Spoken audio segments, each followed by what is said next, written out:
ታዋቂዋ የፕሮግራም አቅራቢ ዳናይት መክብብ በማጭበርበር ክስ እንደተመሰረተባት ተሰምቷል። ዳናይት ከ13 ሰዎች ከእያንዳንዳቸው በመቶ ሺዎች በሚቆጠሩ ገንዘቦች ተጠያቂ መሆኗም ነው የተሰማው። ከኛ ጋር በሚኖራችሁ ቆይታ ዝርዝሩን ታደምጡታላችሁ። ጠቅላይ ሚኒስትር አብይ አህመድ ኢትዮጵያ በምስራቅ አፍሪካ ሽብርን የሚከላከል ኤሊት ፎርስ መገንባቷን ተናግረዋል። በኤሊት ፎርስ ትርኢቱ ላይም ከታዩት ምስሎች አንዱ አሰብ ኢትዮጵያ የሚል ጽሑፍ የያዘ መርከብ ሲሆን የኢትዮጵያ ኤሊት ፎርስ የተዘጋ በር ሰብሮ ሲገባም ይታያል። ካጠገቡም ተወደደም ተጠላም ተዘግቶብን አንኖርም የሚል መልእክት አክሎበታል። ይህም አነጋጋሪ ሆኗል። የፋኖ ህወሓት ኦነግ ሸኔና የጀነራል አልቡርሃን ኃይል ሱዳን ውስጥ በጋራ መምከራቸው ተሰምቷል። ጤና ይስጥልን አድማጭ ተመልካቾች፣ ኢትዮ ሪፖርቶች ነን። በሚኖረን ቆይታ እነዚህንና ሌሎች ወቅታዊ መረጃዎችን ወደ እናንተ የምናደርስ ይሆናል። መረጃ ለሌሎችም እንዲደርስ ቪዲዮን ላይክ እና ሼር እንድታደርጉ በአክብሮት እየጠየቅን ወደ መረጃዎቻችን እናልፋለን። ታዋቂዋ የፕሮግራም አቅራቢ ዳናይት መክብብና 4 የስራ አጋሮቿ በመቶ ሺዎች በሚቆጠሩ ገንዘብ በማጭበርበር ክስ ተመሰረተባቸው።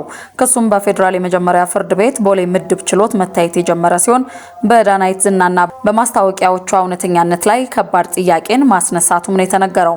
የፍትሐብሔር ክሱ በዋነኝነት ያተኮረው ወደ ውጭ ሀገር እናስወጣቸዋለን በሚል ተስፋ ከዜጎች በተሰበሰበ ገንዘብ ላይ ነው ተብሏል።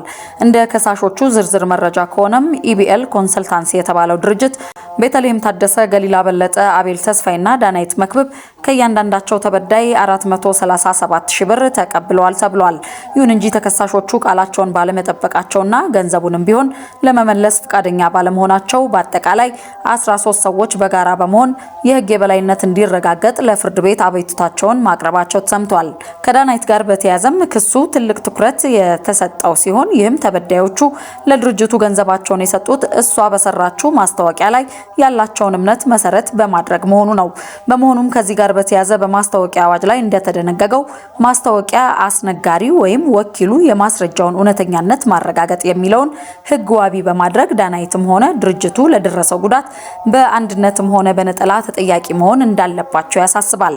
ጉዳዩን የተመለከተው የቦሌ 4ኛ ምድብ ፍትሐብሔር ችሎትም የቀረበለትን የክስ ሰነድ መርምሮ ውሳኔ ለመስጠት ለየካቲት 27 ቀን 2018 ዓ.ም ተለዋጭ ቀጠሮ ሰጥቷል። በቀጣይ ይህ የፍርድ ቤቱ ውሳኔ ታዋቂ ሰዎች ለሚያስተዋውቋቸው ድርጅቶች ያሏቸውን የሕግ ተጠያቂነት ወሰን የሚያሳይ በመሆኑ በብዙዎች ዘንድ በጉጉት እየተጠበቀም ይገኛል። ጠቅላይ ሚኒስትር አብይ አህመድ ኢትዮጵያ በምስራቅ አፍሪካ ሽብርን የሚከላከል ኤሊት ፎርስ ወይም ልዩ ኃይል መገንባቷን ተናገሩ።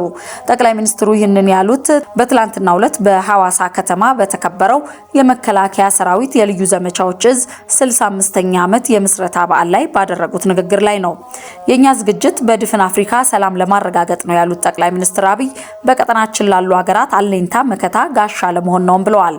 ለዚህም ሲባል በምድር በተራራና በጅረት የነበረውን ባህር ላይ ወደሚደረግ ስልጠና መሸጋገሩን ተናግረዋል። ከሶማሊያ ጫፍ እስከ ምጽዋ ጫፍ በባህር የሚያጋጥሙ ሽብሮችን ወንድም ህዝቦችን ደግፈን ሽብርን ለማስቀረት ልማት ብልጽግናን በቀጠናችን ለማረጋገጥ ለኢትዮጵያ ብቻ ሳይሆን ለቀጠናው በቂ የሆነ ኤሊት ፎርስ መገንባቱንም ተናግረዋል። በኤሊት ፎርስ ትርኢቱ ላይ ከታዩት ምስሎች አንዱ አሰብ ኢትዮጵያ የሚል ጽሑፍ የያዘ መርከብ ሲሆን የኢትዮጵያ ኤሊት ፎርስ የተዘጋ በር ሰብሮ ሲገባም ይታያል። ካጠገቡም ተወደደም ተጠላም ተዘግቶብን አንኖርም የሚል መልእክት ታክሎበታል። በበዓሉ ላይ ከጠቅላይ ሚኒስትር አብይ አህመድ ባሻገር ፊልድ ማርሻል ብርሃኑ ጁላና ሌሎች ከፍተኛ የሀገሪቱ ፖለቲካዊና ወታደራዊ ባለስልጣናት ተገኝተዋል። ጠቅላይ ሚኒስትር አብይ በዚሁ በዓል ላይ ባስተላለፉት መልእክትም የልዩ ዘመቻዎች እዝ ቀይ ቦኔት ለባሾቹ ውጊያ የሚጨርሱና ውጊያ የሚያስቀሩ ናቸው ብለዋል። ኢትዮጵያ የዘመኑን ቴክኖሎጂ የሚጠቀም በምሽግ ብቻ ሳይሆን በስትራቴጂክ ቦታዎች ውጊያን የሚያጧጡፍና የሚያሳጥር ተቋም ስለገነባች መላው አፍሪካውያን እንኳን ደስ አላችሁ ሲሉም ተናግረዋል። ኢትዮጵያ ኤሊት ፎርስ የምትገነባው በቀጠናችን ውጊያና ሽብር እንዳይፈጠር ሲፈጠርም በአጭር ጊዜ ለመቋጨት እንደሆነም ነው የተናገሩት። የፋኖ ህወሓት ኦነግ ሸኔና የጀነራል አልቡርሃን ኃይል በጋራ መምከራቸው ተሰምቷል። የቀድሞ የቢቢሲ አፍሪካ ዋና ዳይሬክተርና የምስራቅ አፍሪካ ጉዳዮችን በንቃት የሚከታተለው ጋዜጠኛ ማርቲን ፕላውት አራቱ ኃይሎች በቅርቡ በሱዳን ተገናኝተው መምከራቸውን ዘግቧል። ጋዜጠኛው አራቱ ኃይሎች የኢትዮጵያ መንግስት ላይ የጋራ ጥቃት ለመክፈት መሞከራቸውንም ጽፏል። ከዚህ ቀደም ዘ ኢኮኖሚስት እነዚህን ኃይሎች በሱዳን ተገናኝተው መወያየታቸውን መዘገቡም ይታወሳል። የሱዳን ብሔራዊ ጦርን የሚመሩት ጀነራል አብዱል ፈታህ አልቡርሃን የኢትዮጵያ አማጺዎችን እንደሚደግፉ መረጃዎች ያሳያሉ። ለአብነትም ከቀናት በፊት ተቀናቃኛቸው መሐመድ ሐምዳን ዳጋሎ የትግራይ ታጣቂዎች ከአልቡርሃን ጎን ተሰልፈው እየተዋጉ መሆኑን ከሰዋል። በዓለም ፖለቲካ ውስጥ አጋጣሚ የሚባል ነገር የለም። በተለይ ደግሞ ጉዳዩ ከቀይ ባህር ከመካከለኛው ምስራቅና ከታላላቅ ሀያላን ሀገራት ጋር ፍላጎት የተያያዘ ሲሆን ትላንት የእስራኤሉ ጠቅላይ ሚኒስትር ቤንጃሚን ኔታንያሁ አዲሱ የሜዲትራኒያንና የመካከለኛው ምስራቅ ጥምረትን ይፋ አድርገዋል። የዚህ ጥምረት ዓላማም ግዙፉ የኢኮኖሚ ኮሪደርን መፍጠርና በኢራን የሚደገፉ ጽንፈኛ ታጣቂዎችን መመከት ነው። ነገር ግን በእቅዳቸው ላይ ኢትዮጵያን በቀጥታ የሚያገኝ አንድ ትልቅ ቃል አለ። ይህም ጥምረት የአፍሪካ ሀገራትን እንደሚያካትት ኔታንያሁ ገልጸዋል። እስራኤል፣ ህንድና አውሮፓ በቢሊዮን ዶላሮች የሚቆጠር የንግድ መስመር ቢዘረጉም ይህ መስመር የሚያልፈው በቀይ ባህር በኩል ነው። አሁን ደግሞ በየመን ያሉት የሁቲ ታጣቂዎች ቀይ ባህርን የጦር ቀጠና አድርገውታል። ስለዚህ እስራኤልና አጋሮቿ ይህን የንግድ መስመር ለመጠበቅ በቀይ ባህር በር ላይ ጠንካራ የሰው ኃይል ያለውና ጽንፈኝነትን የሚጠላ ሀያል አጋር ይፈልጋሉ። ይቺ ሀገር ደግሞ ኢትዮጵያ የመሆኗ እድል በጣም ሰፊ ነው። ይህን ሀሳብ ከሚያጠናክርልን ሁኔታዎች አንዱ የሶማሊላንድና የእስራኤል መቀራረብ ነው። እስራኤል ሶማሊላንድን በይፋ እውቅና መስጠቷና ከቅርብ ጊዜ ወዲህም ሁለቱ አካላት ጠንካራ የደህንነትና የዲፕሎማሲ ግንኙነት እየፈጠሩ መገኘታቸው ነው። እስራኤል በሶማሊላንድ በኩል በቀይ ባህር ላይ የደህንነት መቆጣጠሪያ ማግኘት ትፈልጋለች። ይህ ፍላጎቷ ከኢትዮጵያ ጂኦፖለቲካዊ እርምጃዎች ጋር በቀጥታ ይገጥማል። ኢትዮጵያ የባህር በርና የባህር ኃይል ሰፈር ለማግኘት ከሶማሊላንድ ጋር ስምምነት መፈራረሟ የእስራኤልን የአሜሪካንና የተባበሩት አረብ ኤሚሬትስን ስትራቴጂካዊ ፍላጎት በሚገባ ያሳካል። ኢትዮጵያ በሶማሊላንድ የባህር ዳርቻ ላይ ጠንካራ የባህር ኃይል ካቆመች የቀይ ባህርን ደህንነት ከማስጠበቅ ባለፈም ለዚሁ አዲሱ የኔታንያሁ የመካከለኛው ምስራቅና የአፍሪካ ጥምረት አስተማማኝ ዘብ ትሆናለች ማለት ነው።